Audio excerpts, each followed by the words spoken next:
चलिए दोस्तों, आज का वीडियो शुरू करते हैं। देखते हैं पाकिस्तान का न्यूज़ चैनल आज क्या बोल रहे हैं भारत के बारे में। और हाँ फ्रेंड, सब्सक्राइब कीजिए, शेयर कीजिए, लाइक कीजिए हमारे वीडियो को। प्राइम मिनिस्टर मोदी की जो दावत है उसको रिजेक्ट तो नहीं कर सकते। तो आज उनकी मीटिंग हुई श्रीनगर में और उन्होंने यही फ़ैसला किया कि सब लोग जाएंगे। फ़ारूक अब्दुल्ला साहब भी जाएंगे, महबूबा मुफ्ती भी जाएंगी और तारिक तरीक़ामी साहब भी जाएंगे। तो सजाद लोन तो पहले ही उन्होंने कहा था कि मैं जाऊंगा। तो बड़ी मुबारकबाद, क्योंकि ये वही लोग हैं जिन्होंने कश्मीर कॉज को बेहद नुकसान पहुंचाया है। आज तो ये कह रहे हैं कि हम जम्मू और कश्मीर और लद्दाख का एजेंडा सामने रखेंगे, लोगों की बात करेंगे, रेस्टोरेशन ऑफ स्पेशल स्टेटस की बात करेंगे और रिक्वेस्ट करेंगे प्राइम मिनिस्टर मोदी से कि ये जो है जो सूरत हाल थी 5 अगस्त 2019 से पहले उसको बहाल किया जाए। तो और लोगों के मसाइल और जो लोगों की एस्पिरेशंस हैं उनको हम वहाँ पे जाके बयान करेंगे। अब इनसे कौन कहे कि पिछले कई दहाइयों इन्होंने ही चाहे वो शेख अब्दुल्ला हों या उनके बरखुरदार डॉक्टर फ़ारूक अब्दुल्ला हों या फिर उमर अब्दुल्ला या मुफ्ती सईद हों या उनकी बेटी महबूबा मुफ्ती, इन सब ने ही बुनियादी तौर पे जो है वो भारत का जो था उसी को प्रमोट किया और इस कदर नुकसान पहुंचाया कश्मीर कॉज को जिसको बयान करना मुश्किल है। और अब जो ये जाएंगे तो चूँकि मीटिंग का कोई एजेंडा तो है नहीं और प्राइम मिनिस्टर मोदी अपनी बात रखेंगे और ये लोग अपनी बात करेंगे ताकि अपने आप को पॉलिटिकली रेलिवेंट रख सकें। लेकिन जो है क्या इनकी रेलिवेंस रह गई है। चाहिए तो ये था कि ये मीटिंग में जाने से इनकार कर देते, लेकिन वो मुमकिन नहीं था क्योंकि बहरहाल इन्होंने न्यू दिल्ली के साथ जो है उनके साथ निभाने की कस्में खाई हुई हैं। तो ये किस तरह उनकी दावत को रद्द कर सकते हैं। दूसरी तरफ यहाँ पाकिस्तान में मैं देख रहा था कि बहुत शादियाने बजाए जा रहे हैं कि जी बहुत बड़ी कामयाबी प्राइम मिनिस्टर इमरान ख़ान की हो गई है।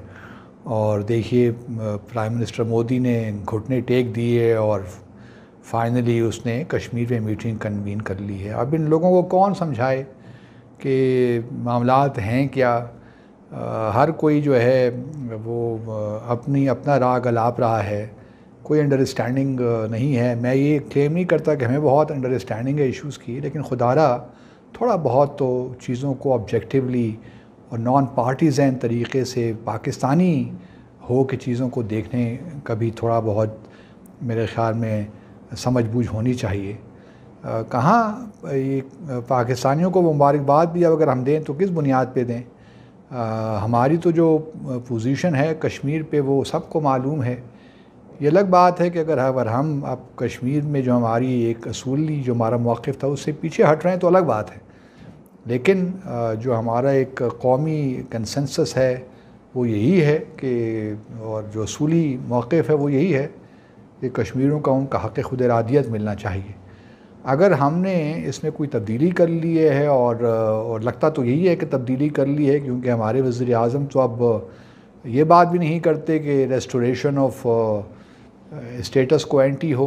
अब तो सिर्फ रोड मैप की बात करते हैं। अब वो वही बात कर रहे हैं जो गुपकर अलाइंस कर रहा है और यही गुपकर अलाइंस को हमारे वज़ीर ख़ारजा ने भी कहा था जब इनकी मीटिंग हुई थी 4-5 अगस्त को, या पिछले साल अगस्त को 5 अगस्त को 2020 को। तो इन्होंने बड़ा उसको अप्रिशिएट किया था और ये यहाँ तक कह दिया था कि हमारी और गुपकर अलाइंस की पोजीशन एक ही है। अब कौन समझाए। वो एक शेर भी याद आता है कि ना अमीर शहर को है ख़बर, ना फ़क़ीह शहर का ज़ौक़ है, ये महाज था किसी और का, यहाँ लड़ रहा कोई और है। तो बस मामला कुछ यही है कि हमें अब कुछ समझ नहीं आ रहा कि कश्मीर पे हम क्या अपनी सफारतकारी करें और किस तरह कश्मीर पे के मामले में भारत को या भारत को उस मामले तक लेकर आएँ जहाँ इस तनाज़े का कोई देरपा सलूशन निकल पाए। اب معاملہ یہ ہے کہ ہم بیتاب ہیں مذاکرات کے لیے، مجھے تو اس میں کوئی شک نظر نہیں آتا، اور ہم چاہتے ہیں کہ بس جلد از جلد مذاکرات شروع ہوں، اور یہی بھارت بھی چاہتا ہے۔ اور محبوبہ مفتی نے آج جب یہ گپکر الائنس کی میٹنگ ختم ہوئی سری نگر میں، تو باہر آ کر کچھ یہ بھی کہا کہ پاکستان کے ساتھ مذاکرات کا سلسلہ بھی شروع ہونا چاہیے۔ اب مذاکرات کا سلسلہ کس لیے شروع ہونا چاہیے؟ اگر بھارت بضد ہے کہ اس نے جو ہے یہ جو 370 ہے یا 35 ہے اس کو بحال نہیں کرنا، تو پھر بات کیا رہ جاتی ہے؟ پھر بھارت کے ساتھ ہم کیا بات کریں؟ اگر بھارت اتنی ہٹ دھرمی کر رہا ہے کہ وہ جو اس نے غیر آئینی اقدامات لیے ہیں ان سے پیچھے نہیں ہٹ رہا، تو پھر کیا بات ہو سکتی ہے؟ مجھے سمجھ نہیں آتی کہ اس بات چیت سے کیا نکلے گا۔ اس لیے میں پاکستان کو حکومت پاکستان کو یہی مشورہ دے سکتا ہوں کہ پیشنس دکھائیں، کوئی جلد بازی کی ضرورت